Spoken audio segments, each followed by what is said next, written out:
আপনারা দেখেছেন 5 তারিখে এই দেশে ছাত্র জনতার গণ অভ্যুত্থানের পরে যে ফ্যাসিবাদী শক্তির পতন হয়েছে, তার পরবর্তী সময় বিভিন্ন সময় আমাদের দলের বিরুদ্ধে বিভিন্নভাবে মিডিয়া ট্রায়াল চলছে।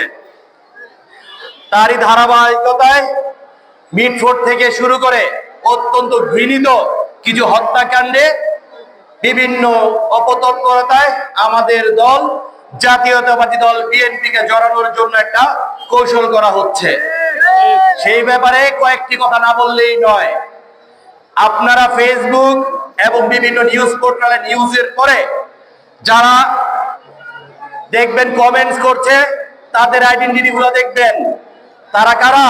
তারা হচ্ছে ৭১-এর পরাজিত শক্তি এবং জনাব তারেক রহমানকে বহুদলীয় গণতন্ত্রের প্রবক্তা, রণাঙ্গনের বীর মুক্তিযোদ্ধা, মহান স্বাধীনতার ঘোষক শহীদ রাষ্ট্রপতি জিয়াউর রহমান সাহেবের পুত্র।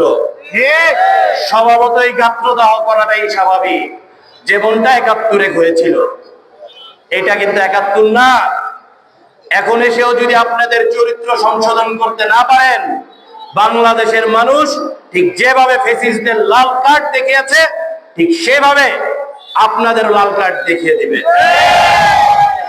আমি এনসিপি নতুন যে দল হয়েছে ছোট ভাইদের উদ্দেশ্যে বলবো, আমরাও ছাত্র জীবনে ছাত্র রাজনীতি করে এসেছি। রাজনীতিতে শিষ্টাচার থাকাটা জরুরি, কারণ আপনারা সবাই সুশিক্ষায় শিক্ষিত, এটা বিশ্বাস করি। বাংলাদেশের সর্বোচ্চ বিদ্যাপীঠ যেখানে আপনারা অধ্যয়নরত অনেকে আছেন, অনেকে হয়তো পাশ করে বের হয়েছেন। আপনারা আমাদের আগামীর বাংলাদেশ।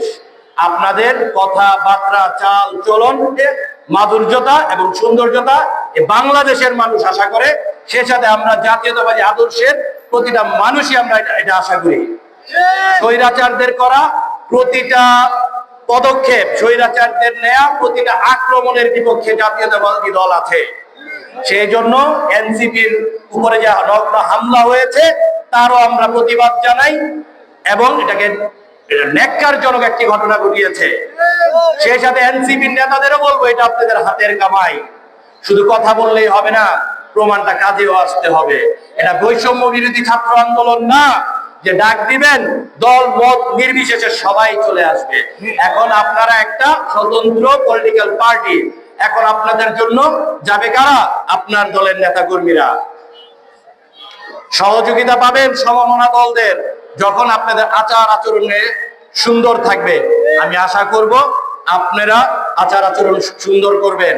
একটা কথা ভুলে গেলে চলবে না, এই শহীদ মিনারে দাঁড়িয়ে যে আমরা বক্তব্য দিচ্ছি, এটা কিন্তু নতুন বাংলাদেশ বলে আমরা সবাই পারছি, তাই না? এটা কিন্তু আমাদের কোনো ব্যক্তি বা কোনো দলের অর্জন হিসাবে দেখা যাবে না। এটা আমাদের দিনমজুর থেকে শুরু করে রিক্সা চালক, ভ্যান ড্রাইভার, আমাদের মা বোন যারা ঘরে ছিলেন, যারা আমাদের এক গ্লাস পানি খাইয়েছেন, ছাত্রদের পাশে দেখেছেন, সকলেরই সম্মিলিত এখানে প্রচেষ্টার হচ্ছে বই প্রকাশ আমাদের 5 তারিখে আমরা পেয়েছি, ঠিক না? এটাকে দয়া করে কেউ দলীয়করণ করেন না। এটাকে যদি দলীয়করণ করেন, আপনারা দেখেন বাকশালীরা কিন্তু স্বাধীনতাকে ব্যক্তিগত সম্পত্তিতে রূপান্তরিত করতে চেয়েছিল। এই স্বাধীন বাংলাদেশে কিন্তু তাদের ঠাঁই হয় না। এই আমাদের যে গণ অভ্যুত্থান হয়েছে, এই গণ অভ্যুত্থানকে যদি আমরা কেউ ব্যক্তিগত সম্পত্তি বানাতে চাই, এক সময় আমরাও আস্থা করে নিক্ষিপ্ত হব। সুতরাং আমি বলবো ইসলামিক দলগুলোকে এবং এনসিপি সহ যারা স্বৈরাচার বিরোধী আন্দোলনে যারা সক্রিয় ভূমিকা রেখেছেন, আমাদের সাথে সকলে আমরা কাঁধে কাঁধ মিলিয়ে আন্দোলন সংগ্রাম করেছি। কাদা ছোড়াছুড়ি না করে আসেন আমরা স্বৈরাচারের বিরুদ্ধে থাকি। আমরা আক্ষরিক করতে দেখছি স্বৈরাচার মুক্ত বাংলাদেশ হয়েছে, আদতে স্বৈরাচার মুক্ত বাংলাদেশ এখন হয় নাই, যেটার বহিঃপ্রকাশ আপনার বিভিন্ন সময় আমরা দেখছি। দয়া করে কোন অনুপ্রবেশকারীদের কেউ জায়গা দিবেন না। মিছিলে কিছু লোক বাড়ানোর জন্য যাদের আজকে জায়গা করে দিচ্ছেন, তারাই এক সময় আপনাদের ঘায়েল করবে। জামাতে ইসলামের ভাইদেরও বলছি, দেখেন কাদা ছোড়াছুড়ি বন্ধ করেন। আপনাদের রেকর্ড আছে আওয়ামী লীগের সাথে, ছাত্রলীগের আপনাদের নেতা কর্মীরা ছাত্রলীগে পরিচয় গোপন করেছিল। ছাত্র দলের কিন্তু কারো এই রেকর্ড নাই। সুতরাং কারো আদর্শে আঘাত করেন না। ব্যক্তিগতভাবে আঘাতটা সহ্য করা যায়, আদর্শিক আঘাতটা সহ্য করা যায় না। আমি আবারও আমাদের আগামী দিনের বাংলাদেশ মানে তারেক রহমান সাহেবের আগমনের অপেক্ষায়, আবার আমাদের নতুন বিজয়ের অপেক্ষায় আপনাদের আজকের মতো এখানেই শেষ করছি।